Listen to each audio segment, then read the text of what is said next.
Estamos en Celler del Roure con Pablo Calatayud, con Paco y con Ferrero. Vamos a comer ya, así que rapidito. Muchísimas gracias por recibirnos. A vosotros por venir, es un placer de verdad teneros aquí. Y nada, y espero que disfrutéis de la visita, del arroz que nos van a obsequiar aquí estos fenómenos. Estos fenomenazos. Así, no se salen en la pantalla, pero de este famoso vino Ferrero y Senís. Este es Ferrero y este es Senís. Dos leyendas. ¿Queréis decir algo, chavales? Vamos a comer. Eso, a comer, por favor.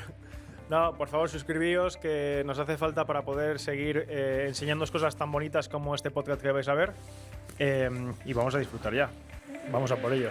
Dentro vídeo. Aquí está la parte del vino, donde entraba la uva. Las ventanas esas eran por donde metían la uva los lagares. Y esta es la parte del Sí, porque del donde están aceite. las mesas, esos son lagares, que ahí seguís elaborando. De los 4 lagares, 2 aún se usan. Quitamos los cristales y aún ponemos una especie de tobogán y entra la uva entera por ahí. Y aquí era la parte del aceite. Aquí Claro, se una almazara. un burrito dando vueltas. ¿Esto cuando vosotros compráis la finca estaba así o lo tuvisteis que recuperar?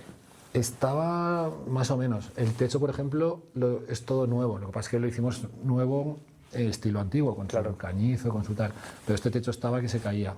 Y bueno, gran parte de la finca estaba, la verdad es que bastante deteriorado. Pero bueno, hemos puesto ahí todo el cariño que hemos podido, ¿no? para intentar devolverle un poco El esplendor. la vida y el... Sí.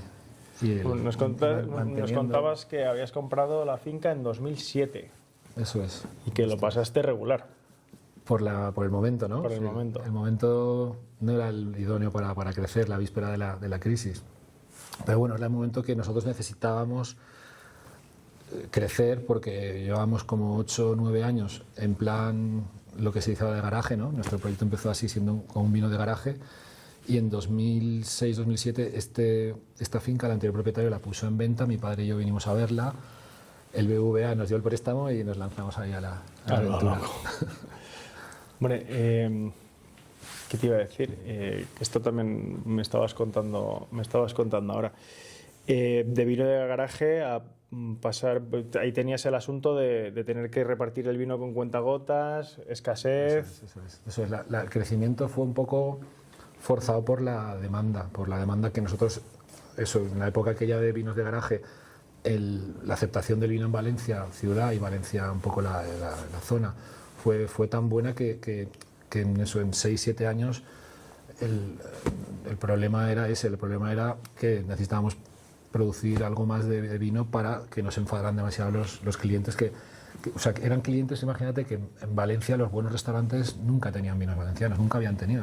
Nuestros vinos fueron los primeros vinos valencianos que entraron en las cartas de los restaurantes de Valencia de nivel. Yo recuerdo en esa época, yo estaba por África y exportábamos un montón de maquinaria a Ruanda y a Uganda con muchísimo esfuerzo. Y exportábamos desde el puerto de Valencia o hacíamos roll-on desde Castellón. Y nuestros agentes nuestro transitario era de Valencia. Y probamos vuestros vinos por primera vez, que hablaban de las tinajas enterradas, no sé qué. Tenía un montón de storytelling y yo creo que esa fue la primera vez que tuve contacto con vuestro vino. Que eso no sé si te lo había contado antes. ¿Qué año puede ser eso? 2011-2012. 2011, pues ahí habíamos ya, claro, habíamos llegado aquí porque las tinajas son posteriores. Nuestros primeros vinos, ahí no había tinajas. Sí que había una primera idea que era intentar recuperar variedades antiguas, empezar a estudiarlas. Ahí las empezamos a estudiar antes de llegar aquí, y al llegar aquí pudimos juntar el proyecto de recuperar variedades antiguas con el proyecto de recuperar métodos de elaboración antiguo como son las tinajas. Sí que te cuadra la de 2011. Sí, eso es. Ahí es. Sí, pues yo creo que nuestro primer aterrizaje en Kenia fue 2011, creo. Y cuando entablamos relación con ellos, finales de 2011, 2012, esa época justo. Muy bien. Eso no te lo había contado nunca. Hay diferentes épocas, ¿no? Pero esa época ya sería cuando empezamos los primeros. O sea, de repente pensamos que las tinajas, en un primer momento, me acuerdo, el anterior propietario tenía una ilusión de hacer ahí como un museo. Es que es muy bonito. Y nosotros llegamos y dijimos, sobre todo mi padre, dice, ¿qué museo ni qué museo? Esto lo que hay que devolver es devolverle la la vida esto, ¿no? Y empezamos a pensar en eso, en la posibilidad de limpiarlas las tinajas, de prepararlas y de ver si las tinajas, pues eso, nos ayudaban a darles a nuestros vinos pues más identidad, más interés. Y bueno, y a partir de ahí empieza un poco la aventura. Yo me acuerdo que le pregunté, yo había estudiado agrónomos y al catedrático de enología le pregunté, oye, que hemos comprado esta finca con esta bodega, con tinajas, ¿qué pasa si metemos vino dentro de una tinaja? Y me dijo, pues cuidado que las tinajas oxidan los vinos, porque el poro se supone que es más abierto y tal. Oh, no, pero igual están enterradas, hasta al estar enterradas igual no oxidan tanto. Y bueno, entonces ahí pues eso nos... Supongo que habría una experimentación. Claro, ¿no? Ahí fue un poquito la aventura, pero ahí el que más empujó era mi padre, que ya lo conociste, sí. ¿No? Y es un entusiasta el tío, y la verdad es que con la ilusión que nos ahí hay energía, ¿eh? Eso es. Ahí hay energía. Eso es. Energía. Ahí empezó la aventura. Vamos a verlo. Vamos a verlo. Gracias.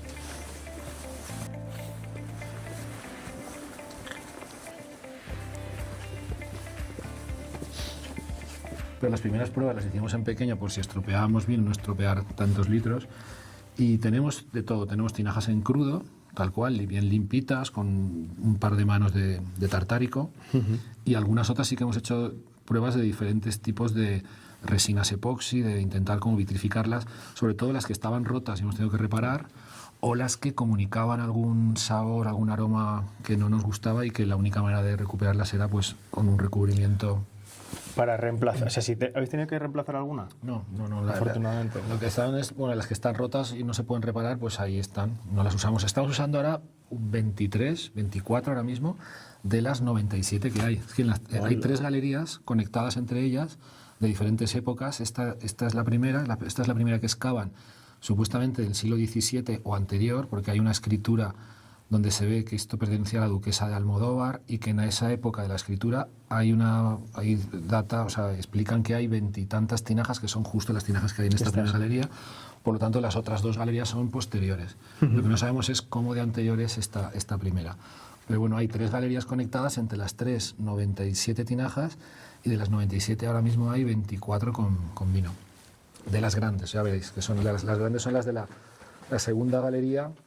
O sea, realmente la galería de la curva es la que conecta a las otras 2 y es, podríamos decir, la más moderna, la más reciente. ¿Y esa se sabe de qué época es? Finales del 19, seguramente. La última es finales del 19. Qué pena que la gente no pueda oler a lo que huele aquí. A ver, es que ahora además estamos sacando vino, entonces huele un poquito. Huele muy bien. Hoy toca sacar ingredientes de nuestro blanco, el Cullerot, para luego volverán a tinaja, pero volverán ya ensamblados, ya volverá con la... Aquí bajamos, al final de fermentación, en los blancos, bajamos los blancos por separado, ¿no? Claro, baja cada variedad por separado y en un momento dado pues suben arriba, se mezclan y vuelven a bajar ya ensamblados. Las damajuanas, luego también vamos a ver todo lo que tenéis... No, es otro, la verdad es que nos gusta. Probar, que hemos sacado un poquito de verdín. Vale, sí. Nos gusta también como en plan didáctico sobre todo, nos gusta jugar con las damajuanas a ver cómo se comportan. La verdad es que una tinaja, las que tenemos vitrificadas, las que tenemos con las resinas, se parece mucho el efecto que hace sobre los vinos a las damajuanas. O sea, una tinaja vitrificada es como una damajuana gigante, podríamos decir, ¿no? Gracias, Pablo. Esto es Verdil 25, de una viña, es la primera añada que elaboramos. Esta es una de las variedades autóctonas ancestrales. Sí, de blanca sería la más local, ¿no? El Verdil. Sí. En tintas, lo que pasa es que en tintas tenemos más estudiado. En tintas ya llevamos más años y ya más o menos tenemos claras de las variedades antiguas cuáles son las que más nos gustan, las que pensamos que mejor funcionan. Con las blancas todavía nos queda un tiempo, yo creo, para acabarlo de averiguar, pero Verdil sería una de ellas. Pues está muy bueno, ¿eh? Este estaba en tinaja desde vendimia y ahora hemos llenado unas damajuanas. Porque tenemos el proyecto de hacer un blanco por encima de Cullerot. Con cariñena luego probaremos, algo de Verdil, Macabeo. Seguramente la base cariñena y bueno, pues tenemos hemos dejado varias damajuanas. Cariñena blanca, que Paco ha hecho cariñena igual. Sí. pero vamos, que es una rareza. Quiero decir que esto lo tenemos gracias a, sí que está bien, ¿no?, comentarlo. La historia con la Cariñena Blanca es muy, muy chula porque tenemos mucha amistad con Esther y Carles de Nino Ortiz. Ellos, sabes, que trabajan con esta variedad, con la Cariñena Blanca, que es como una mutación que se ha descubierto en varios sitios también por el sur de Francia. Y la verdad es que nos gusta mucho su proyecto en general, pero concretamente el vino que hacen con Cariñena Blanca siempre nos ha gustado mucho. Y le pedí a Esther, le dije, cuando hagáis la poda nos avisáis y tal, y fui con Ferrero. Nos trajimos todo el coche lleno de sarmientos y fuimos haciendo nuestros injertos, y la verdad es que estamos encantadísimos con esa variedad. Pensamos que es una variedad con mucho futuro en la zona. Primero habrá que legalizarla, que ese es otro problema. Ese es otro asunto. Que es otro problema, pero una vez lo consigamos, yo creo que es una variedad que nos va a dar muchas alegrías. ¿Probamos tinto de este año? Venga, dale. Pero es que lo de aquí me gusta probarlo todo. Vamos a probar la cerca ya.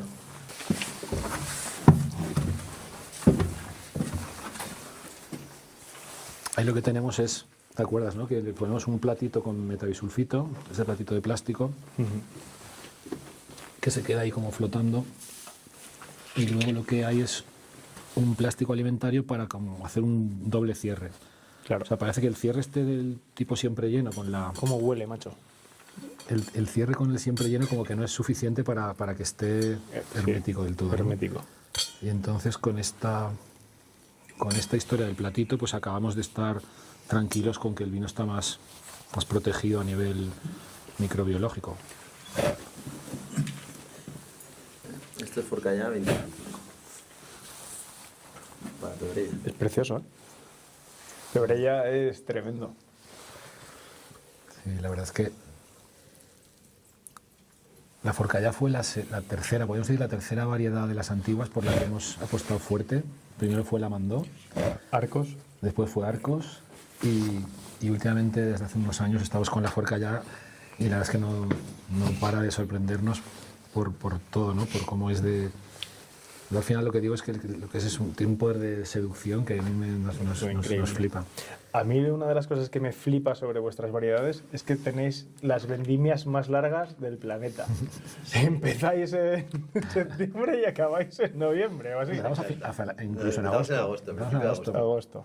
Y acabamos en octubre, mitad de octubre. Sí, claro, porque ¿cómo se llamaba? Es que había una variedad que era... o sea, Arcos era más tardía, sí.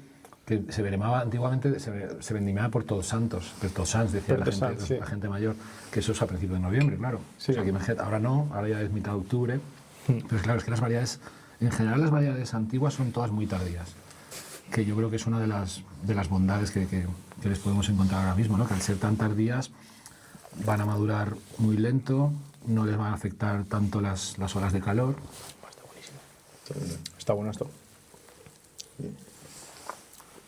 Y tienen ese carácter fresco, fluido. O sea, tienen las bondades que ahora entendemos como bondades, pero que en el siglo XX, en la segunda mitad, parecían defectos, ¿no? Parecían, pues eso, tenían poco color, poco grado, demasiado tardías. Todo eso hizo que la gente bueno, no se llegaron a prohibir, pero estaban penalizadas, que es casi prohibirlas. Es decir, estaban penalizadas por las cooperativas, de manera que la gente no es tonta. La gente dice, oye, pues si esto me lo penalizas y me vas a bonificar un Cabernet, o me vas a bonificar un Tempranillo, vas a bonificar un Merlot, pues la gente empezó a arrancar todo ese viñedo viejo. Hicimos ahí un desastre en la zona en general, ¿no? Fue una pena porque nosotros cuando llegamos ya había pasado esto, sobre todo los arranques masivos fueron en los 90, ¿no? Que había subvenciones al arranque y todo aquello. Y en el año 2000 y pico, que es cuando empezamos nosotros, pues allá viñedo viejo por la zona prácticamente no quedaba muy, muy poco. Una pena. Buah. Pues sí, que es una pena de verdad, sí. Porque imagínate todo esto lo que, si pudiéramos apretar un botón y volver a tener ahora lo que había hace 100 años, o 50 años, no hace falta ni siquiera irse tan lejos, pues tendríamos, yo creo que justo el viñedo que nos gustaría tener para hacer los vinos que nos gustan a nosotros y que le gusta a la gente, ¿no? Ahora cada vez más. Los vinos donde menos es más, menos extracción, menos alcohol. Que si lo piensas, esas monastrell tan cálidas, con tanta estructura, eso yo creo que va a sufrir. A ver, aquí Monastrell había, lo que pasa es que no era mayoritario. Sí que era mayoritario a lo mejor más al sur, ¿no? Por una parte de Alicante, por Jumilla, por Yecla, tal. Pero aquí la Monastrell convivía con estas otras variedades, con la Arcos, Forcallá, Mandó, Unicaire, tal. Y ahora lo entiendes por qué, ¿no? Entiendes porque yo creo que en hay zonas que sí que son más de Monastrell que la nuestra. La nuestra es una zona buena para Monastrell, pero bueno, es bueno que haya ese abanico de variedades que te ayudan un poquito a, bueno, pues no sé, a complementarla, a expresar otra identidad, que es un poco lo que al final construiremos, ¿no? Un poco de identidad de zona. Ahora la gente todavía está muy despistada y dice, oye, estáis en Valencia, ¿vale? Dentro de Valencia estáis en la zona esta que ya la gente llama el Salforins, tal, que es un poco el nombre con el que se conoce esta zona, ¿no? Pero ¿cuál es la identidad de los vinos?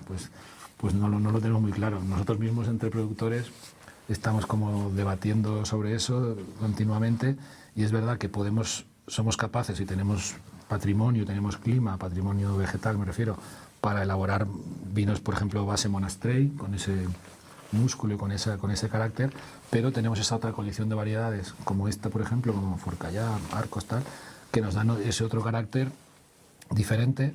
También podríamos pensar en hacer un mix ahí con estos dos estilos, pero a nosotros de momento nos gusta, aunque sea solo didácticamente y para ir aprendiendo, pues mantener separadas estas dos colecciones, estas dos familias de variedades. Y nosotros hablamos eso de vinos clásicos cuando hablamos en base Monastrell y en base músculo, y eso luego va a barricas o sus fudres, y de vinos antiguos cuando hablamos de estas otras variedades que son más antiguas y que tienen este otro carácter más fresco, más fluido, más... Voy a por el hinchador. Venga. Sí, no dejes esto así. Sí, esto lo que...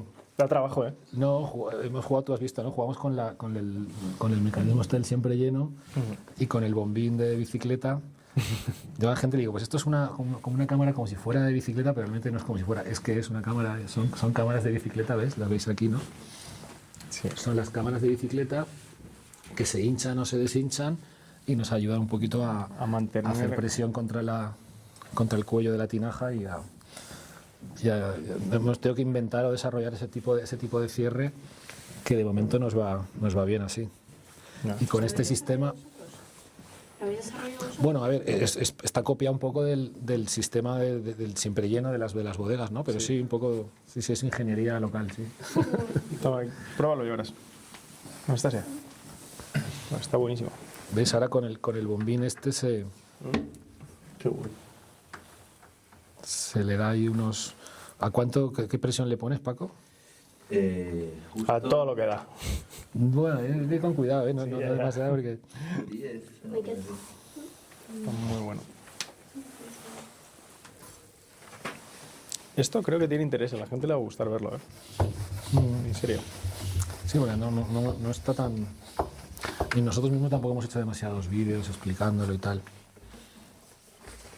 También te digo una cosa, es ahora yo creo que el mejor momento que hace 5 años, porque ahora de repente, pero ahora por fin los resultados ya son como de un nivel suficiente para decir, yo me acuerdo de los vinos que teníamos al principio en tinaja, no era tan poco como para tirar cohetes, ¿no? Entonces dices, vale, tengo una historia muy bonita, pero no sé si contarla o no contarla porque los vinos todavía no están a la altura de lo que esperamos de ellos, ¿no? Entonces ahora es cuando de verdad empezamos a tener vinos elaborados en tinaja, que nos ha costado bastante el aprender con qué uvas, de qué manera cultivarlas, de qué manera macerarlas, de qué manera, en fin, no sé cómo que el aprendizaje ya sabemos que en el mundo del vino es muy lento, ¿no? Claro.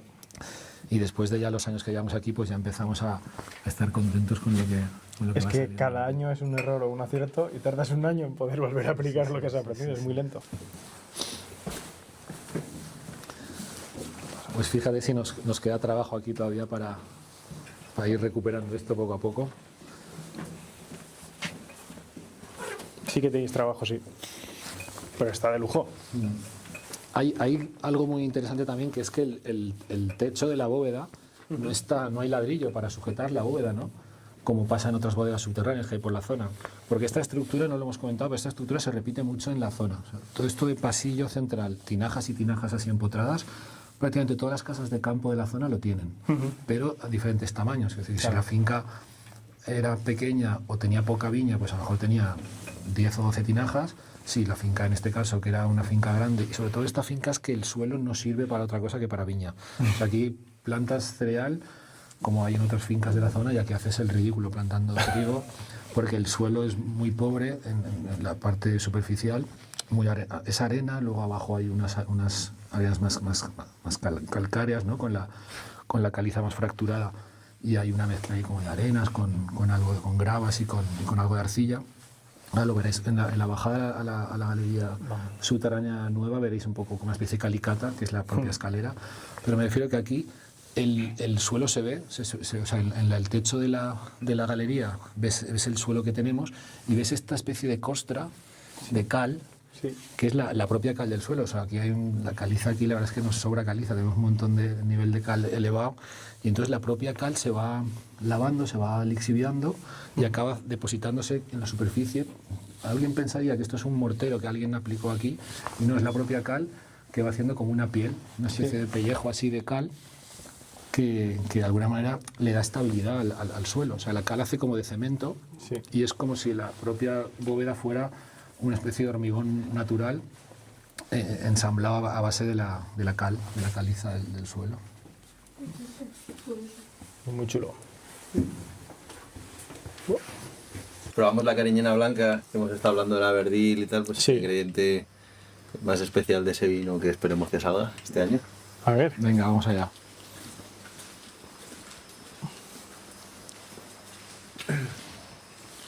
De cariñena tenemos esta barrica, esto es de 500, y luego 5 damajuanas, 54 litros. Es lo que da de momento la Lo que parcela. da. La parcela que injertamos, que queremos injertar más, de cariñena blanca. Sí que nos dijo Carles, Gracias. Carles y Esther nos dijeron que la cariñena blanca al final tiene los mismos problemas que la cariñena tinta, y que hay que ponerla en parcelas aireadas. O sea, como que es más sensible al oidio. A lo mejor en lugar de 2 pases de azufre hay que darle 4. Pero bueno, que aquí la verdad es que estamos contentos con la adaptación. Cariñena tinta también tenemos y se adapta muy bien. Entonces, donde funciona bien cariñena tinta, se supone que puede funcionar bien. Está fermentado aquí, está aquí desde Vendimia. Al amigo Manu, si lo decimos muchas veces, Manu, que le conoces Sí. bien. Yo con Paco tenemos muchas veces esa cosa de decir, oye, pues tenemos que intentar también hacer arriesgar, ¿no? Arriesgar un poquito en ese punto. Es verdad que nuestros pHs no son la bomba de bajos, pero sí que es verdad que a veces cuando arriesgas un poquito en ese sentido del sulfuroso, notas alguna energía un poco Sí. extra, ¿no? Eso está buenísimo. Tiene buena pinta. Las Tiene muy buena damajuanas también están muy chulas. Yo no lo tocaría. De momento no tiene ningún problema. De No, momento no, no. no lo toques, no tiene ningún problema. Hay que embotellarlo. Hay que embotellar, ¿no? Hay que ser valiente. Hay que ser valiente. Hay que ser valiente. Vemos la clepsidra. Vamos, sí. No, la clepsidra es una réplica de vajilla íbera que tenemos aquí, Eso es muy chulo. que es muy chulo. Esto es muy, muy chulo. Esto es que una chica que hace las réplicas para el Museo de Prehistoria le encargamos estas réplicas que son de vajilla íbera. O sea, esto se supone que es... Como esto encontraron arriba en el poblado, ¿no? Eso es. En el poblado encuentran mucha vajilla local de cerámica relacionada con el vino, y también encuentran cerámica de fuera. O sea, que de repente aparece vajilla griega, fabricada en Grecia y que la encuentran aquí, o de repente aparecen ánforas de vino locales, esas hay muchas, pero de vez en cuando aparece una ánfora de vino de Ibiza. Encontrar aquí, o sea que como que hace 2500 años, que es esto, siglo IV antes de Cristo, es una pipeta pero de la época, ahora verás, cuando notas que está llena, cierras y vas a la copa, que esto sería la copa, y el efecto, vamos, la gente aquí cuando ve esto Claro. alucina, porque claro, es Eso iría al vino, ¿eh? aire al vino, justamente. También se supone que dicen los arqueólogos que no debería ser raro ponerle hierbas a algunas ánforas. Claro. Digo yo que igual es una ánfora que se desviaba un poquito hacia algún picado, hacia algún problema de ese tipo. aromatizarlo con hierbas, pues sería una En solución. Grecia se hace todavía vino así, con las hierbas y con las resinas. Macerado, pues eso, pues imagínate que hay una ánfora con una hierba, con esto consigues también filtrar esas hierbas y airearlo, decantarlo. ¿Quieres, por favor? Prueba un poquito, a ver, y así Sí, a ver si soy capaz. practicas así como un sumiller de íbero. Como un sumiller. Ya está. Eso es. Hay que intentar mantenerlo horizontal, que no se vuelque mucho. Claro.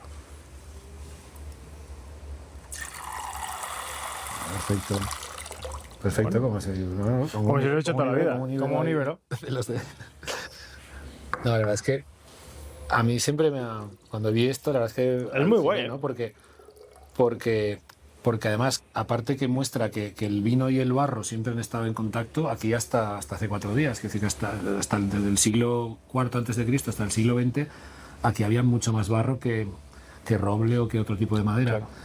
Y otra cosa interesante para mí es ver que hace 2500 años el vino se bebía no a lo bruto o tal, sino que había una cierta Una cultura. sofisticación, una cultura, que había un cariño por el vino, ¿no? Que eso también para mí es muy especial, ¿no? Es significativo que en la zona se hace vino desde hace 2500 años.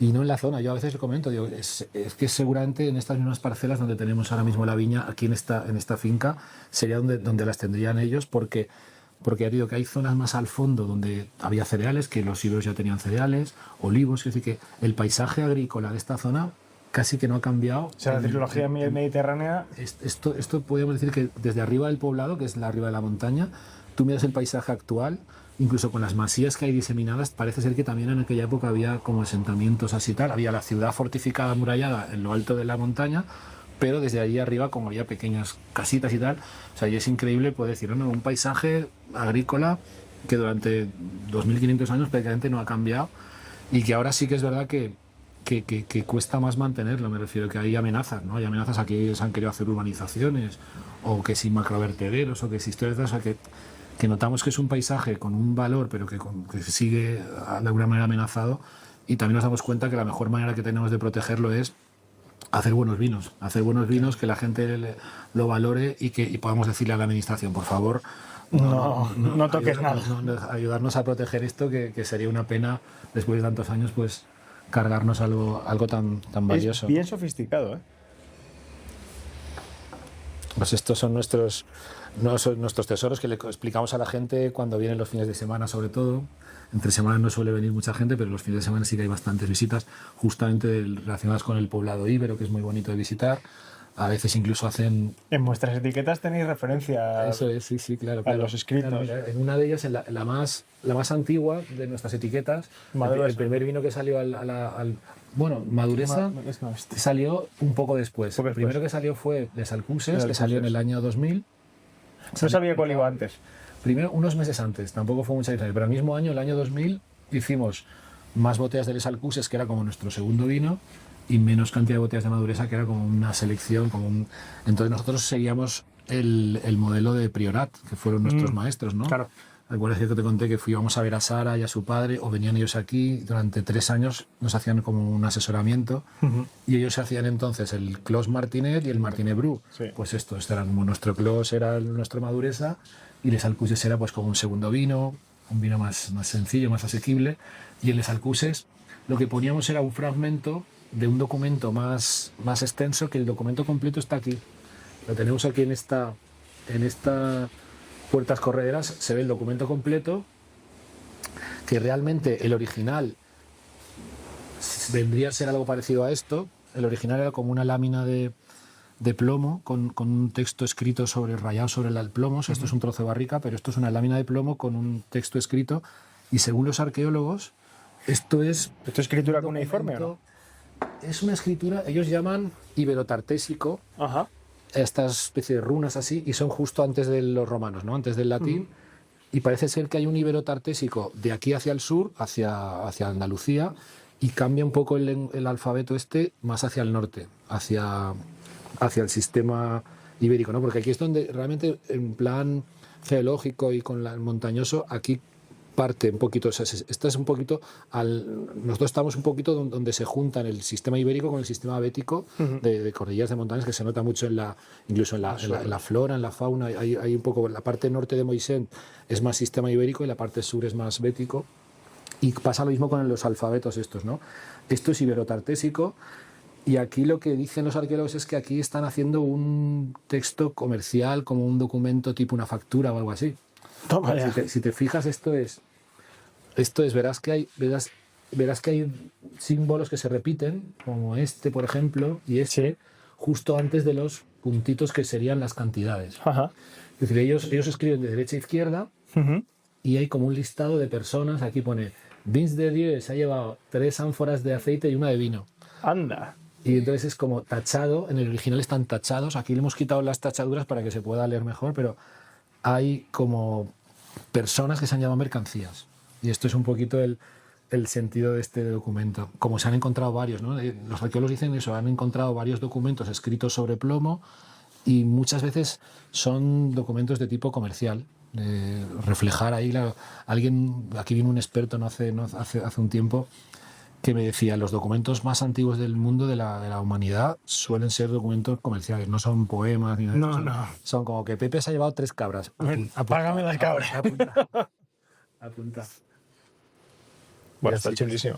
Y así pues nos gusta pues un poquito eso, combinar un poquito las visitas que hacemos explicando la cultura del vino y un poquito el amor al territorio, combinarlas con estas pinceladas un poco históricas que también ayudan un poco a ver la perspectiva y a ver un poco pues eso, que al final no es que es un capricho nuestro que de repente digamos vamos a hacer vino aquí porque nos hace ilusión y tal, sino que es pues eso, intentar preservar, intentar mantener un legado, ¿no?, histórico de muchas generaciones que han pasado por aquí, que se han esforzado mucho y que a lo mejor es verdad que no se ha trabajado todavía nunca buscando el prestigio, buscando la excelencia. Podríamos decir casi que somos la primera generación, ¿no?, los productores que estamos ahora mismo aquí en la zona, haciendo ese esfuerzo extra, ¿no?, de buscar ir subiendo en ese sentido, ¿no? Pero bueno, que la tradición es así, que la historia es así y que el legado ese tenemos que esa obligación un poquito de mantenerlo. Qué chulo. ¿Qué tal? Yo arriesgaría. Un poco. ¿Cuántas botellas te salen? Hay muy pocas. Una barrica 500. ¿Ves? Esto es lo que te he comentado de la calicata, o sea, la escalera está... Claro, nosotros queríamos hacer una construcción aquí nueva, ¿no? Teniendo al lado la construcción antigua, la bodega subterránea vieja. Entonces dijimos, a ver, vamos a intentar hacer un sistema constructivo que no choque demasiado con aquel, que no se pegue, o sea, un poco que no vamos a hacer aquí un parking en plan... Ya. Y entonces empezamos a investigar sobre esto, sobre que este tipo de suelo, con esta estructura de gravas a partir de cierta profundidad, ¿no? Arriba es arena, casi arena de playa, y según bajas a partir de 1 metro empiezan a aparecer estas gravas, ¿ves? Que a veces van más sueltas, grava más lavada, por aquí pasaría un cauce de algún barranco o algo así, pero normalmente está más aglomerada, ¿ves? La grava con la cal, con un poquito de arcilla, y hace una especie de hormigón natural. Y este hormigón natural es el que de alguna manera permite hacer estas excavaciones sin tener que ponerle... Sin tocar nada. Eso a mí me alucinó. Ya te he dicho que lo pensé para hacer una cosa que queríamos hacer, pero era imposible en Madrid hacer esto. Por el suelo a lo mejor. Sí, el suelo. Claro, el tipo de suelo. Esto se puede hacer con este tipo de suelo. Y ahora pasa y verás que aquí ampliamos un poco la galería. Esto es guapísimo. Y aquí tenemos esta especie de teatro que nos ha quedado aquí. A mí me dijiste que ves una boda... Hemos hecho un par de bodas. La idea no es hacer bodas, pero era pues el hijo de mi mejor cliente y mi cuñado, que tampoco le podía decir que no. Y hemos hecho dos excepciones y hemos hecho 2 bodas. Pero no, la idea aquí es, más que bodas, sí que queremos hacer eventos relacionados con la transmisión de la cultura del vino, pues eso, pues, combinar vino con música. Sí, me has dicho también que habéis hecho algún concierto. Un profesor también nos pidió usar esto como espacio para unas conferencias, por ejemplo, pues eso, unas conferencias sobre territorio y tal, agricultura, o sea, que sea un poco una sala para hacer eventos, pero eventos que puede ser que no sean bodas, bautizos y comuniones, sino un poquito de eventos que ayuden un poquito a dar valor al territorio y al... El sistema constructivo es chulo, ¿eh? O sea, porque la bóveda sin pilares, El sistema constructivo es curioso, es curioso. Sí. Eso ahí tiene mucho que ver mi padre también, que es un crack. Ahí empezamos un poquito a darle vueltas a ver cómo podíamos hacer un sistema constructivo, ya te digo, que con relación a la bodega subterránea y que un poquito también aprovechase las características mecánicas del suelo, ¿no? Ni sí que veo una viga de hormigón. Claro, hay hormigón, lo igual es que no se ve. Sí, claro, hay eso es. hormigón. Hay lo que hay, si quieres te lo explico un poco así Sí. rápido, pero es el nivel del suelo, fíjate dónde está. Está donde acaba más o menos el muro y empieza la bóveda, Sí. ese es el nivel inicial del suelo. Entonces, cuando tenemos el suelo en ese momento, le marcamos a una retroexcavadora, le marcamos unas líneas para que haga unas zanjas de medio metro de ancho y 4 metros de profundidad, estando arriba, ¿eh? Sí. Y esas zanjas luego serán los muros. O sea, este muro Sí. inicialmente era una zanja que hemos rellenado con piedras y hormigón. El suelo que sale de la zanja lo dejamos en medio y le das forma redondeada con un regle así en curva, y ese regle lo proyectas adelante y atrás y haces como esta especie de montañita en curva que se ve aquí, la bóveda de la galería. Y luego viertes hormigón sobre ese montículo redondeado, viertes como 30 centímetros de hormigón. Desde arriba ves las huellas como de una rueda de un camión. Entonces viertes hormigón, el hormigón se queda en curva y entonces, claro, luego retiras el suelo. O sea, el suelo te hace de encofrado. Y al retirarlo desde aquel frente, al retirar el suelo, parte del suelo se queda pegado al hormigón de arriba y al hormigón de las paredes. O sea, es como que tú tienes 1 centímetro de suelo pegado como un mural, como si hiciéramos en la Capilla Sixtina aquí. Eso es un homenaje aquí al suelo, que es tanto el techo como las paredes, hay una pequeña capa de suelo pegado, adherido a las piedras y al hormigón. Y claro, el aspecto es una maravilla. Este telón de fondo sí que es suelo de verdad natural, 100%, y en cambio el del techo y las paredes es como ese pequeña capa de suelo pegada al hormigón, que de alguna forma le da esto un aspecto que parece, gente dice, esto parece Petra o un sitio de estos ahí histórico, ¿no? Y está hecho hace 6 años, es decir, que esto parece este de toda la vida y es reciente, ¿no? Y claro, así tenemos como aquella primera galería. El proyecto era, que está todavía en marcha, el proyecto era hacer 5 galerías. Bueno, inicialmente iban a ser 4, decidimos hacer una más, decidimos hacer 5, porque de esa manera podíamos mantener esta primera galería para estos otros usos, digamos, culturales y tal. Y aquí sí que hay unas cuantas galerías más separadas por estos tabiques que separan la parte de crianza de la parte de almacén. La parte de crianza, pues aquí tenemos muy buenas condiciones también, como en aquella bodega subterránea, ¿no? Para tener a buena temperatura, con buena humedad. Esto en verano, cuando aquí que aprieta... Prácticamente solo necesitamos meter frío, digamos, industrial en 2 o 3 semanas de las olas de calor, coincidiendo con las olas de calor, que antes eran 3 y ahora son 8, pero bueno, en ese momento sí que hace falta un poquito de frío industrial, y el resto del año se mantiene muy bien de temperatura. Y aquí lo que vamos jugando, pues eso, ahora lo comentaremos con Paco también, ¿no? Pero lo que vamos jugando es con ver si más fudres, más barricas grandes, más barricas viejas, un poquito la parte de vinos que llamamos clásicos, el ver con qué tipo de barrica nos van funcionando mejor. Lo que hay aquí, que sobre todo es Monastrell, algo de Cariñena, es un poquito lo que veréis aquí que hay en todas estas barricas, y es lo que nos sirve para esta colección que nosotros llamamos los clásicos, ¿no? Los vinos un poquito más... Son los vinos un poquito que más nos conectan con el gran sureste, ¿no? Digamos que la Monastrell pues es la reina del sureste, y aquí nosotros pues estos vinos nos ayudan a identificarnos pues con nuestras bodegas vecinas, ¿no? Pues con Casa Castillo, con Cerrón, ¿no? Con los amigos que tenemos produciendo esto, incluso aquí en el Salforins también, ¿no? Hay más productores apostando fuerte por la Monastrell, y nosotros lo que nos gusta es eso, que los vinos clásicos nos identifican con el sureste, y los vinos antiguos pues son más como algo más local, ¿no? Más nuestro, más de estas otras variedades antiguas que hemos ido recuperando, como la Mandó, la Arcos, la Forcallá, y nos dan esta otra posibilidad, ¿no? de producir este otro estilo de vino. Vamos a probarlos, vamos a probar, y así... Así habla un poco Paco. Así, exacto, le damos un poquito aquí a Paco el relevo. Probamos eso que hablabas antes de que igual jugábamos a mezclar, a probar de mezclar antiguos y viejos. Probamos el Layar. Vale, sí. Monastrell, Arcos, Cariñena.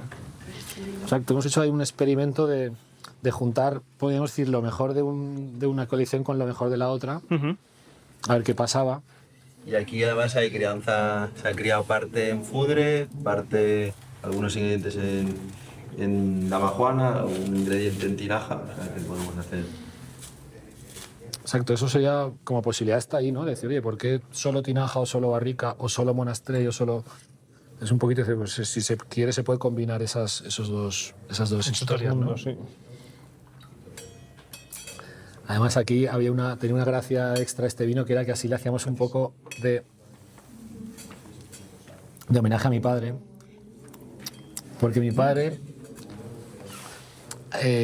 está encantadísimo con todo el proyecto, con esto, ya digo, a sus 93 años esto le da una ilusión y unas ganas de vivir y una energía que es una maravilla, pero él, si te digo la verdad, con la Pebrella tenía sus dudas. ¿Por qué? ¿Por qué? Pues porque no es el tipo de vino al que él está acostumbrado, que supongo que lo entenderás que le pasa a mucha gente. Le pasa a mucha gente. A mucho consumidor de un perfil más clásico, pues a lo mejor estos vinos con estos perfiles poco fluidos, buscando esa finura o esa elegancia, pues como que no les convence del todo, ¿no? Y entonces, como tenemos esas dos posibilidades, dijimos, venga, pues ahora verás tú, para mi padre, para un poquito explorar sobre las posibilidades de la zona, vamos a intentar hacer un vino de nivel alto que tenga un poco algo de esas dos posibilidades, ¿no? Es decir, ¿Este es el blend ya?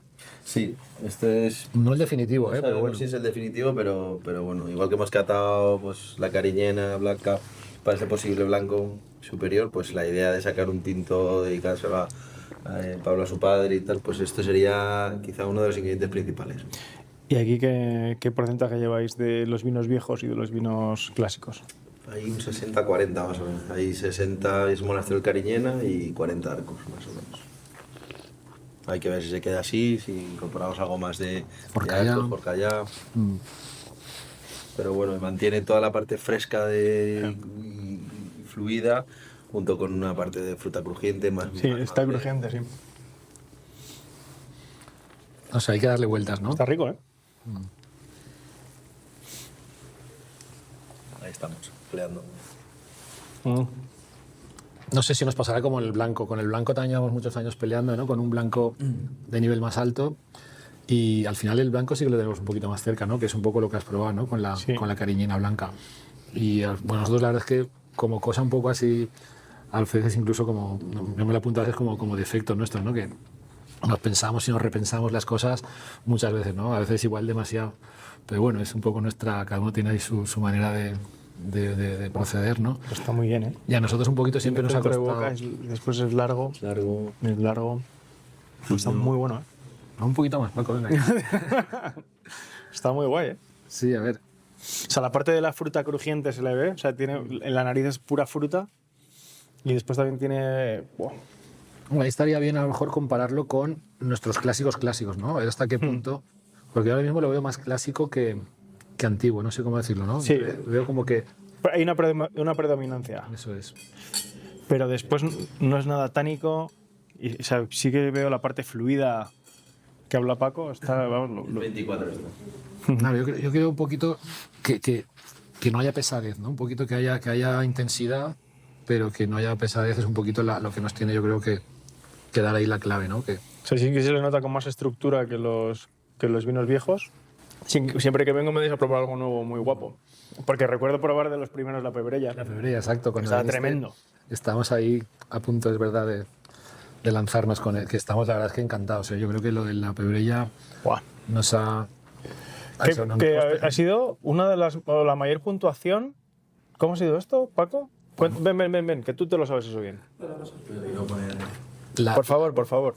Sí, a ver, para nosotros sí, para nosotros estábamos en 90, y por ejemplo con Luis Gutiérrez, con Robert Parker, estábamos ahí pues en 95, 94, 95, y con la Pebrella pues llegamos a 96, ¿no? Hicimos un punto más. Pero bueno, ya más allá de los puntos, ¿no? Por ejemplo, no, pero siempre mola que te reconozcan. Sí, y no, un tío como que te reconozca Luis, un tío con tanto criterio. Por supuestísimo, ¿eh? pero luego están los reconocimientos puntuales que luego vas sumando y también te llenan mucho, que es, por ejemplo, pues yo me acuerdo mucho de WIM, ¿no? WIM es nuestro importador en Bélgica, que le explicamos el proyecto. Primero le mandé una carta que mandé a todos los clientes, luego por teléfono se lo conté un poco y le dijimos, ¿te podemos guardar? Pues claro, hay poquitas botellas, ¿te podemos guardar? No sé si dijimos 40 cajas o... Sí, 40 cajas y me dice, pues envíamelas. Y digo, pero que no las has probado ni has visto las puntuaciones de... Era antes de las puntuaciones, antes de probarlo, pero ya nos conoce y confían y sabe que nos lo pensamos mucho y nos lo repensamos antes de dar esos pasos, ¿no? Y por ejemplo, eso da mucha satisfacción, ¿no? Que un vino que ya es de un precio alto y que este cliente pues te dé esa confianza, pues la verdad es que... Bueno, precio alto. Hiciste pedido antes de embotellar. Sí, yo según pruebo el vino digo, mándame. Pues bueno, pues tú sí que lo hayas probado. Sí que lo hayas probado. Pero era una cosa que era clara y era evidente que el vino era increíble. Y en general, a nivel local, en Valencia, que para nosotros es un mercado muy, muy importante, pues la gente encantada. Y bueno, sobre todo yo creo que nosotros siempre hemos intentado, en esos pasos que hemos ido dando, pues pensar en nosotros, pero pensar también mucho en el territorio, ¿no? en la zona.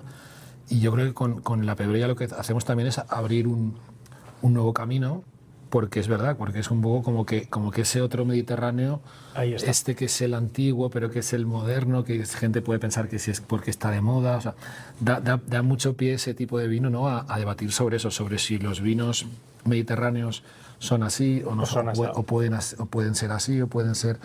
Entonces eso es un poco nuestra contribución a decir, oye, vamos a abrir un debate sobre si... A mí me gusta mucho de la bodega, que es una cosa que yo defiendo todo el tiempo, es acompañar a todo el mundo en su proceso, porque no todo el mundo bebe lo mismo, ni todo el mundo tiene la misma sensibilidad, o no todo el mundo tiene el mismo gusto. Entonces tengo cosas más clásicas, tengo no sé qué, tengo no sé cuál, y vosotros aportáis en todas las partes para todo tipo de disfrutón del vino. Tenéis una guinda, una cosita que puede tomar y disfrutar un montón. Y dices que Pebreya es caro. Pebreya es un regalo. Ya. Es un regalo. Eso es otro problema nuestro, la histórica, así como, no sé cómo darle, humildad, o no sé si es algo peor. O sea, es un poco un exceso ahí de... Sí, una falta un poco de... Igual es esta falta de autoestima, no sé cómo... No, lo que pasa que hay muchas veces que te ves marcado por el entorno, y entonces el precio del vino en esta zona es este. Bueno, pero es que yo estoy haciendo una cosa distinta. Claro, pero... Y nosotros, el vino funciona como un tiro, y ese vino, para lo que da ese vino, es muy barato. Sí, esto siempre lo hemos pensado, ¿no? Que nuestros vinos los pones a ciegas con vinos de doble precio y están ahí a la altura con vinos de un nivel económico muy superior. Pero claro, tenemos ese lastre un poco que a veces nos lo hemos puesto nosotros mismos, o que nos lo ha puesto también el entorno, ¿no? De decir, oye, pues es un vino de Valencia, cuidado que no puedes pedir más de esto, y a ver cómo salimos de ahí, porque hay que salir. O sea, lo que tenemos clarísimo es que hay que salir, y la Pebreya pues también nos ayuda a salir de esta historia, ¿no? Al decir, oye, que ¿cómo que no? O sea, antes hablamos del prestigio de zona que estamos buscando un poco entre varios productores, ¿no? Y el prestigio también se consigue con unos precios dignos, ¿no? Que al final, si la gente yo creo que no te tiene consideración, si no hay unos valores.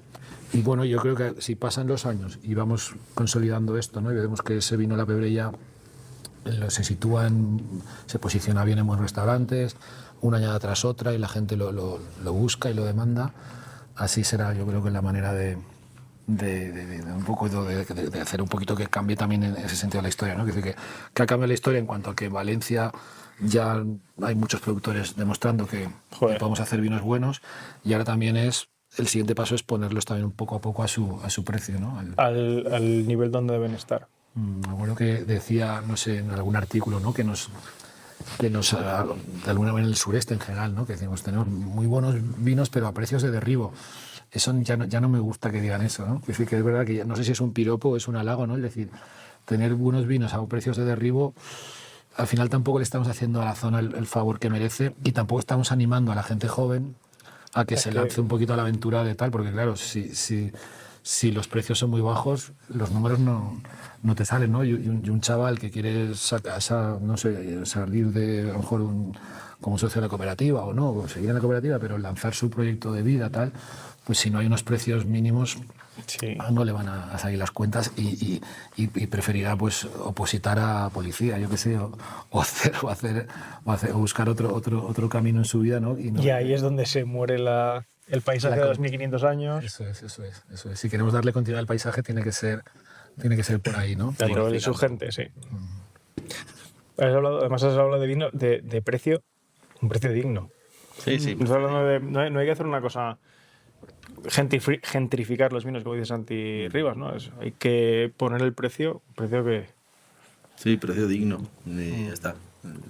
Y que la gente, sobre todo la de la zona, en primer lugar, ¿no? Y luego fuera de Valencia, por supuesto, pero el primer paso tiene que ser ese, y está un poco empezando a pasar, ¿no? Empresarios de la zona mismo, que estamos en una zona con mucha iniciativa empresarial, hay mucha pequeña y mediana empresa por Valencia, por toda esta zona, sobre todo aquí del interior, y son gente, pues eso, que a lo mejor te decía, bueno, pues es que por ese precio me pido un vino de Rioja o de no sé dónde o tal. Yo digo, pero si es que estos vinos no tienen nada que envidiar a los vinos de otras zonas un poco más de más prestigio, pero bueno, cuesta, pero poco a poco va llegando ese mensaje, ¿no? O sea, va llegando, la gente se lo va creyendo, ¿no? La gente se lo va creyendo que Valencia, Alicante, el sureste, ¿no? Toda esta zona del Mediterráneo sur, tenemos el potencial, ¿no? Claro, que es una cosa que...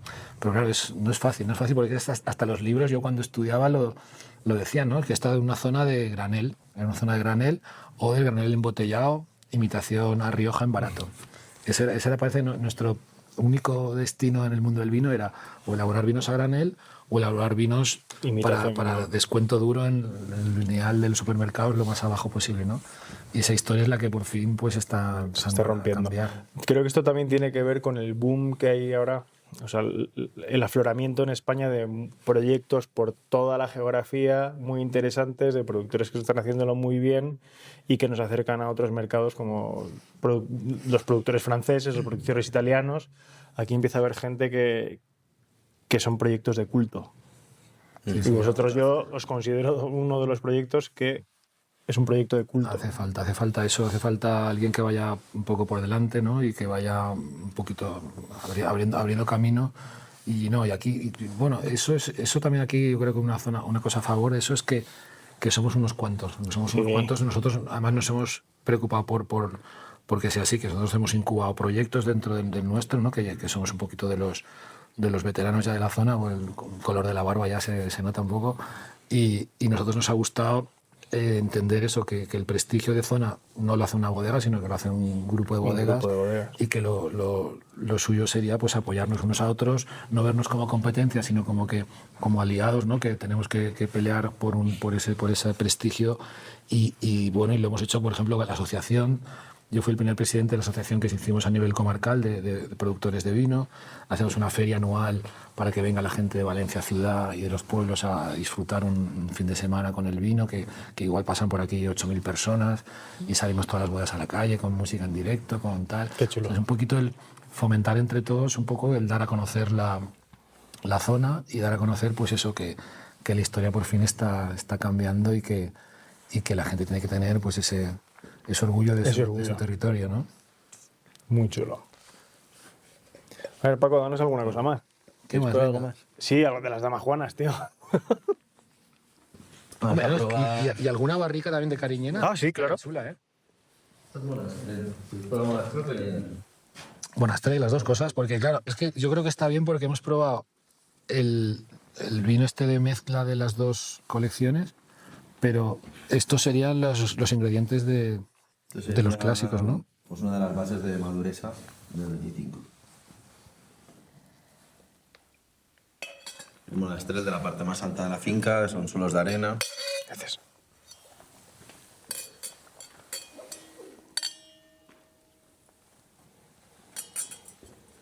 Buah. Aquí está la fruta esta crujiente. Sí, ¿no? Sí. Eso es oscuro, pero también es... Ah, pero es que o sea, yo no lo veo tan oscuro, ¿eh? Bueno, profundidad, ¿no? Más que Sí. oscuro me refiero a que tiene que tener profundidad, pero tiene que tener ese perfil de fruta más crujiente, exacto. Siempre, de hecho, nuestra monastrella a veces se diferencia de otras monastrellas justamente por eso, ¿no? Y a lo mejor tiene que ver con lo que decíamos de la influencia del mar, ¿no? que nuestra monastery es un poco madura de otra manera, ¿no? Y Madura. nos ayuda, bueno, yo qué sé, se diferencian mucho, ¿no? Las colecciones antiguos, clásicos, pero hay una línea y un hilo conductor que es la frescura, la viabilidad, la parte más fresca, ¿no? Que igual tiene las dos. Yo voy a decir una cosa. Estamos en momento de no. Oye, es que no, oye, es que me quedo... No, es que sí a partir de las 4. Estoy adelantado. No, pero está muy bueno. ¿Eh? Vamos a comer y volvemos, vamos a comer. Imagínate a las 4. Ya te digo, no está tremendo. Hay un poco eso, hay que también tener en cuenta que nuestras monasteries de ahora no son tampoco como las que elaboramos al principio. Al principio había más obsesión por más madurez, más chicha, más maceración y algún exceso que otro sí que es posiblemente. Es decir, que nuestro monasterio ahora es más fruta crujiente y es más fluido que la monasterio que elaborábamos al principio en los años 2000 y tal. Entonces me acuerdo que la moda era llamarnos unos a otros a ver cómo tengo un no sé qué, no sé cuántos IPTs. Los IPTs, los polifenoles, tal. Sí. Estamos siempre obsesionados por la concentración, ¿no? por la potencia. Eso ha cambiado un montón. Ahí me acuerdo de los vinos que la gente buscaba que tuviesen antocianos para que manchasen azul. Buah. Sí, no, yo he nacido en esa, yo en mi iniciación en el mundo del vino es en esa época, en la época en la que la elegancia, no se hablaba nada de elegancia, se hablaba de concentración sobre todo, y parecía un poco eso, que un factor de calidad fundamental era la concentración. Y a base de eso pues hacíamos vinos que era como una papilla de tanta maceración. Luego no había manera de prensarlos. Me acuerdo que teníamos una prensa horizontal que salpicaba aquello cuando intentabas prensarlo, porque era eso, pues un... Lo importante yo creo que es el equilibrio. O sea, debe haber profundidad y debe haber algo de concentración. O sea, yo prefiero definirlo como profundidad a concentración. Tiene que haber profundidad, tiene que haber peso y tiene que haber persistencia, pero después la elegancia, la fluidez. Los vinos vuestros... Claro, sí, hemos pasado de hablar de concentración y de polifenoles totales y de tanicidad a hablar un poco pues ya más fino de que, vale, quiero tener taninos, pero ¿qué tipo de taninos quiero tener? Sí. ¿Qué tipo de...? ¿Qué sensación en la boca? Algo de cariñena, que va. También está muy buena. Que sería otro de los ingredientes que es... Esta barrica ha tenido vino bueno. ¿Ha tenido vino bueno? Sí. Estamos intentando no estropearla. François. Viene de una bodega francesa. ¿De Borgoña? Reputada. Sí. ¿Te suena? Sí, seguro.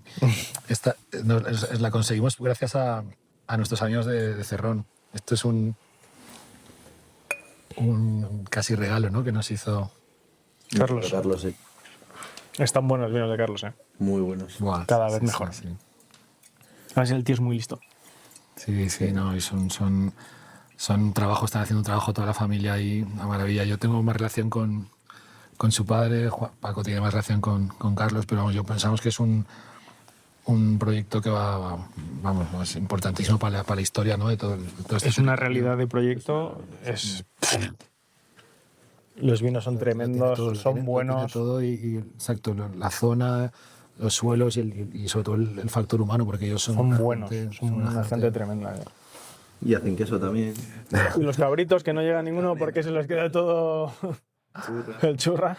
A nosotros nos llegan algo, cabritos. Sí. En el arcón congelador siempre tenemos unos cuantos. Pues qué buena, ¿no?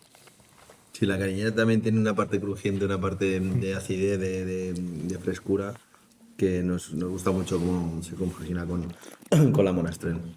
Eso es. Yo así de broma digo que a nuestra monastery le combinamos un poquito de cariñena y ya parece la monastery de Fuente Álamo. Un poco de coña, ¿no? Porque es verdad que ellos son como cuántos metros más de altitud. No estamos sobre 600, ellos están ya 900. Y estoy detrás de ellos para ir a grabar esos viñedos. No, pues vas a... Bueno, tú ya los conoces, ¿no? Sí. Pero que está bien que lo puedas compartir con la gente, que tú pues tienes esa posibilidad, ¿no? de hacer que llegue a tanta gente, porque es un proyecto que se lo merece desde luego. Sí. Es de... No sé si esta barrica de cuántos usos es. Este es el segundo que utilizamos nosotros y tenía 2. Entonces, Cuarto. me parece más tánica la cariñena que la Sí. monastrell.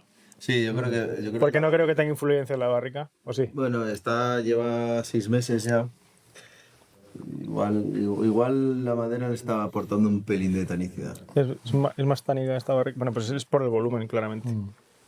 Son muy finos, ¿eh? Muy bueno. Gracias. No, gracias a vosotros, que lo hacéis. No, pero y la cariñena yo creo que también está bien. Hemos probado antes la blanca y ahora estamos con la cariñena tinta. Y yo creo que eso que es una variedad que no la teníamos en la zona como muy...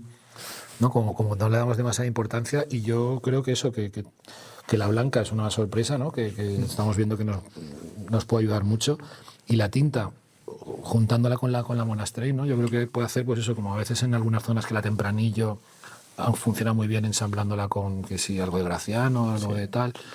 Aquí yo creo que nuestra monastrell, o sea, creo que los monastrells puros en Fuente Álamo, está claro que no les hace falta nada más, pero aquí nuestro monastrell, el eso de poderla ensamblar, Muy buenos en la cariñena, siempre muy buena acidez. Este sí se nota. complementa muy bien. Yo creo que ponerle un 20 o un 30% de cariñena a nuestra monastrell lo levanta mucho, le da...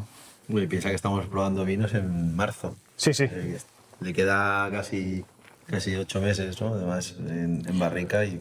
Lo que me gusta es que se ve a dónde va y... va bien. Va bien. Bueno, esta tinaja es una preciosidad, lo que pasa es que está aquí ahora mismo mezclada, pero... Ah, ya, esto, no. Bueno, Esta parte sí. Pero bueno, por curiosidad, esto es la máquina que ha inventado Ferrero aquí con el... es que eso es chulo para verlo, tío. Sí.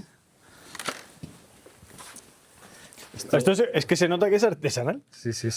Lo que pasa es que Cuéntanoslo, Ferrero, tío. Venga, Ferrero. no, a ver, esto es al final, ahora la posibilidad lo ponemos en marcha. ¿no? Pues sí, Azuna, tío. Claro. Pero aquí estos son unos rodillos que ruedan. ¿No? Un motor que nos polea, unos engranajes y hace rodar los 4 rodillos. Y entonces pasa la botella y lo que hace es que la rueda a unas revoluciones muy altas para remover las lías y todo. Entonces, todo lo que pone las lías en suspensión. O sea, tú alimentas la máquina por el tubo de PVC, Desde aquí, desde arriba. por ahí, por gravedad, para que llegue, ¿no? Lo voy a poner en marcha. Pasamos alguna, ¿no? Eso es chulo. Hace mucho ruido. Porque a ver si cogía más la botella, pero al final no, da lo mismo. Que le pongo yo. Pero bueno. Esto era por... Eso es para los espumosos. Sí. Tenemos la línea en suspensión y lo que hace, al final la máquina lo que hace es que al girar lo que pone es que pone todas las líneas en suspensión en la botella. Entonces, limpia también la botella por dentro. Claro. Y te facilita luego que con el de Google... Con el de Huelle sale todo se junto. quede limpio, claro.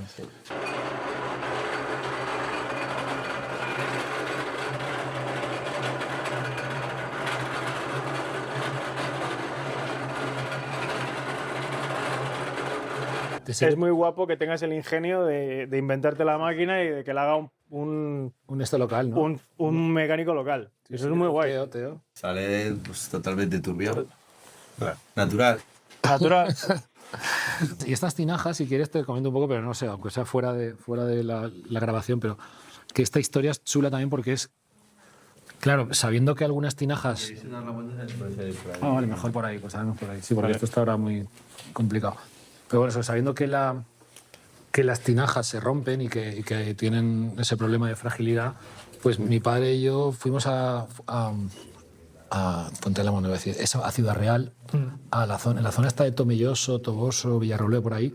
Ahí están los maestros tinajeros más impresionantes del universo, yo creo, del mundo. Vamos, aquí hacíamos tinajas no de este tamaño. Aquí las tinajas que habéis visto ahí están hechas en un pueblo cerca de aquí, que se llama Castelló de Rugat, y ahí hacían tinajas de 1.000, de 2.000, de 2.500, hasta 3.000 litros. Pero estas son de 5.000, 6.000, 8.000... Y eso yo he estado investigando por ahí y no hay nadie en el mundo capaz de hacer tinajas de ese volumen, porque claro, esto lo hacían a mano, Claro. cociéndolo en hornos de leña. Claro, esto es un faenón. Y esto es un tesoro nacional, que esto en Italia o en Francia estaría penado por la ley, no sé, o sea, estaría protegidísimo.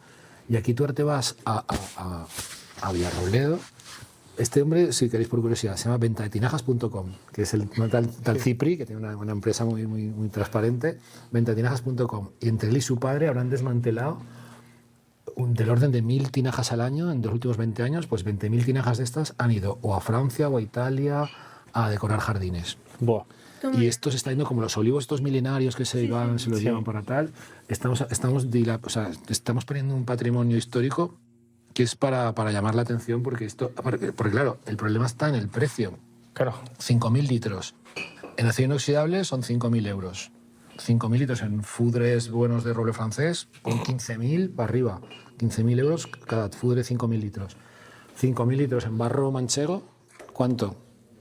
1.000 euros. 1.000 euros. Con 1.000 euros tú te vas a abrir a Robledo y te llevas Un tinajón. un tirajón de estos, que es un tesoro. Imagínate esto haciéndolo de abajo para arriba, añadiendo churros de no sé qué, tal. O sea, es un proceso, yo creo que unos 9 meses para fabricar una cosa de estas, tardaban. Luego esto iba a un horno de leña, para entrarlo en el horno, para sacarlo del horno. O sea, todo el eso es un tesoro que para nosotros tiene valor 1.000 euros. O sea, 1.000 euros, ya ves. Sí. Bueno, pues con muchas cosas. Es así de exacto, con muchas Que cosas. nacionalmente no se valoran ni por fuera. Pues eso es. La galería esta que queda muy, no sé, muy espectacular, ¿no? Lo que decía. Sí. Estas puertas es porque uno de los oficios de mi padre tenía varios amigos que hacían derribos. Entonces se quedaba algunas cosas de derribos y las compraba y las vendía. Piedras, balcones, puertas, cosas así. Y estas puertas le fliparon y se las quedó. Se las quedó y yo dije, bueno, las levantamos aquí mismo y aquí las pusimos aquí de pie. Quedan majestuosas. ¿Verdad? Sí, Parece de la historia interminable. Yo le decía a mis hijas que era como de la casa de la Bella y la Bestia, pues Sí. con el león este ahí y tal. Buah. Tenemos la llave, que la llave es un espectáculo. ¿Ves la llave? Claro. Que es así, con esa forma y tal. Ostras, qué puerta, tú. Parece que es de madera de cerezo. Estaba ahí investigando un poquito sobre lo que es. Y esto es que cuando vino aquí la Retro a excavar, le dijimos, pues haznos aquí donde te llegue el brazo, porque eso algún día se podía conectar con la otra bodega subterránea. Siguiendo esa galería 15, Anda. 20 metros más, pues un túnel del tiempo ahí y conectar las dos bodegas subterráneas. Sí, exacto. Ahí llegas a donde los elfos y donde las están, ¿no? Y luego esto, acústica, tiene muy buena acústica, que tampoco estaba... Es que no te lo pierdas, inicialmente esto era un patio para lavar barricas. Pero tengo muchos amigos músicos, bueno, yo soy músico aficionado, en Valencia, en los pueblos, mi hija toca el clarinete, yo toco el bombardino desde los 9 años, y tengo muchos amigos músicos profesionales. Y uno de ellos me dijo, esto tiene que ser un escenario, porque tú sabes aquí y tal. Y cambiamos el proyecto y dijimos, bueno, las barricas se lavaban fuera, y esto lo convertimos en un escenario y cambiamos un poco los niveles, porque el suelo inicialmente iba desde allí hacia allá, pendiente hacia allá. Claro. Entonces le pusimos la pendiente al revés, que mi padre casi le da algo, porque aquí sí, Que se mete el agua. que se mete el agua, tal. Y aquí le generamos el escalón este, y esto como escenario funciona de cine, ahora porque es un día así muy frío, ¿no? Pero en No, verano, está precioso. que esto tal, y esto así como muy reciclado, ¿ves?